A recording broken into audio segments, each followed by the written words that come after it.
भाजपा के प्रदेश अध्यक्ष बाबूलाल मरांडी आज एक बार फिर से राज्य के पूर्व पुलिस महानिदेशक अनुराग गुप्ता और उनसे जुड़े मामलों को संवाददाता सम्मेलन के दौरान उठाया। बाबूलाल मरांडी ने छुपे हुए उन वजहों को जानना चाहा जिनकी वजह से राज्य के मुख्यमंत्री हेमंत सोरेन ने पहले अनुराग गुप्ता को विरोध किया, उसके बाद 2 साल तक उन्हें सस्पेंड रखा और उसके बाद फिर डीजीपी के पद पर स्थापित किया। कहा कि सेवा काल खत्म होने के बाद क्या वजह थी कि मुख्यमंत्री हेमंत सोरेन ने उन्हें सेवा विस्तार दिया, इसके बाद अचानक उनसे त्यागपत्र ले लिया। प्रदेश अध्यक्ष ने कहा कि अधिकारियों को राजनेताओं का लूट कीट नहीं बनना चाहिए। यदि ऐसा भी करते हैं तो कभी न कभी वे कानून के सिकंजे में फंसेंगे और उसके बाद उनका जीवन नर्क हो जाएगा। भाजपा प्रदेश अध्यक्ष बाबूलाल मरांडी ने कहा कि मुख्यमंत्री और मंत्रियों के टूल किट बनने वाले कई अधिकारी आज जेल के सलाखों के पीछे हैं। पूर्व पुलिस महानिदेशक अनुराग गुप्ता पर गंभीर आरोप लगाते हुए बाबूलाल मरांडी ने कहा कि उनके संरक्षण में शराब घोटाला, जमीन घोटाला और लॉटरी के अवैध धंधे समेत कई कार्यों को झारखंड के में संरक्षण मिला है। झारखंड में भया दोहन के नाम पर करोड़ों रुपए की वसूली की गई है। शराब घोटाले का जिक्र करते हुए बाबूलाल मरांडी ने कहा कि इस मामले में कुछ लोगों को पकड़े गए हैं, कुछ लोगों को जेल हुई और कुछ लोगों को जेल में डालने के नाम पर और चार्ज शीट दाखिल करने के नाम पर भया दोहन किया गया।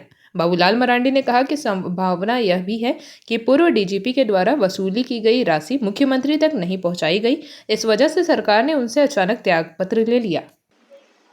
ये जो अचानक उनको हटाया तब लगा भाई और कोई कारण नहीं था। अगर और कोई कारण होता तो उनके ऊपर बाकी जांच भी बिठा दी थी सरकार, लेकिन कोई जांच बिठाया नहीं। इसे साफ लगता है कि लेन देन का मामला है, क्योंकि जितना पैसा उन्होंने वसूला होगा और मुख्यमंत्री को ये पता चला होगा कि इन्होंने तो इतनी कालखंड में जितना रुपया वसूला उसके अनुपात में जो मुख्यमंत्री को मिलना चाहिए था वो नहीं मिला, और इस कारण से डीजी पुलिस से उन्होंने रिजनेशन लिया।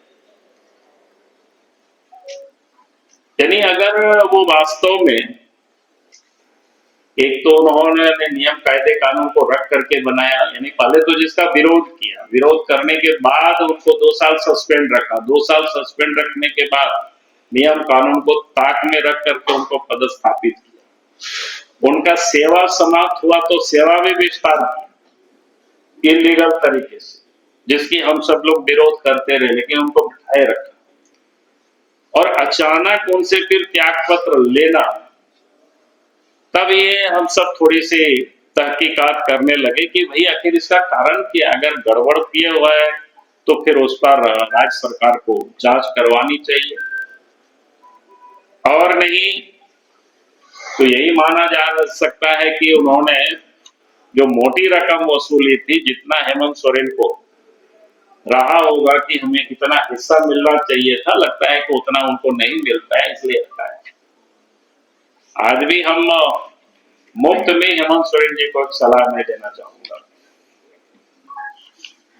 मेरी सलाह मानेंगे ऐसा नहीं है, या मान भी सकते हैं, क्योंकि कई चीजों में हम जब ट्वीट भी करते हैं तो कई चीजों को आप देखते होंगे कि उनका कदम किसी किसी में वापस भी लेता है, क्योंकि मैं इस समय उसको नहीं खुला कर रहा हूँ। पर आप सब लोग ढूंढेंगे तो पता चल जाएगा कौन सा ऐसा विषय था।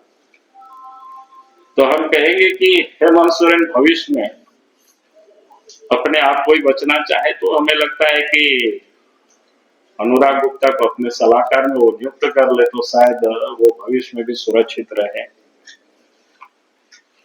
और शेष में अफसरों को भी कहूंगा कि आप सरकार में किसी भी मंत्री हो या मुख्यमंत्री हो, आप उनके टूल किट्स मत बनिए। कानून का पालन करिए, कायदे कानून से काम करिए। अगर आप कायदे कानून से काम नहीं करेंगे तो देर सवेर जांच होगी तो फिर आप मुश्किल में पड़ेंगे, क्योंकि देश भर की हम सब लोग अतीत को देखते हैं कि इस प्रकार से जिन लोगों ने भी गड़बड़ किया उनका जीवन लास्ट में नर्क बन जाता है। तो इसलिए हम सभी अफसरों से भी कहेंगे कि भाई मंत्री लोग आते हैं तो नए भी होते हैं, उनको काम के बहुत सारे तरीके नहीं होते हैं, लेकिन शॉर्टकट रास्ता अधिक कमाने के चक्कर में बहुत सारे अफसर लोग गलत कर बैठते हैं। पिछले बार भी देखे, कई लोग जेल में गए, कई लोग जेल में अभी भी है। आगे कौन क्या होगा नहीं होगा ये पता नहीं, लेकिन मेरा कहना है कि जेपी भारत लाइव, भारत की बात जेपी के साथ। वीडियो को लाइक करें, शेयर करें और चैनल को सब्सक्राइब करें।